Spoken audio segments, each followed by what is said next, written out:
আমার নাতি epic public স্কুলে পড়ে। ও ভীষণ দুষ্টু, কারো কথা শোনে না, ভীষণ দুষ্টু। তাই ওকে ট্যাকেল করাও মুশকিল আমার পক্ষে, এবং আমাদের ফ্যামিলির প্রত্যেককেই পক্ষেই ওকে ট্যাকেল করা খুব মুশকিল। কিন্তু সেই ছেলেটি স্কুলের মাধ্যমে ওরা একটা ন্যাশনাল প্ল্যাটফর্মে পারফর্ম করে প্রাইজ পেয়েছে, তার জন্য আমি খুব খুশি। পূর্ব আমাদের মেয়ে ম্যাকমিলান ও ব্রিটিশ কাউন্সিল আয়োজিত যে ভিডিও ট্রাভেলিং প্রোগ্রামটা হয়েছিল, সেই ন্যাশনাল লেভেলের প্রোগ্রামে আমরা গিয়েছিলাম। তো ওখানে গিয়ে আমাদের খুবই ভালো এক্সপিরিয়েন্স। তো এত বড় একটা মঞ্চ, সেখানে গিয়ে পূর্ব আমাদের কোচবিহারকে রিপ্রেজেন্ট করেছে, আরো এত কনফিডেন্টলি ওখানে বলতে পারবো, সত্যি আমরা এরকম ভাবিনি।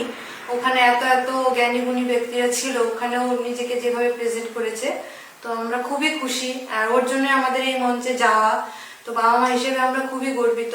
এর জন্য অবশ্যই আমরা এপিক পাবলিক স্কুল এবং আমাদের ওদের যে মেন্টর ছিলেন স্যার সোমাশিস স্যার, তাকে অনেক ধন্যবাদ জানাই।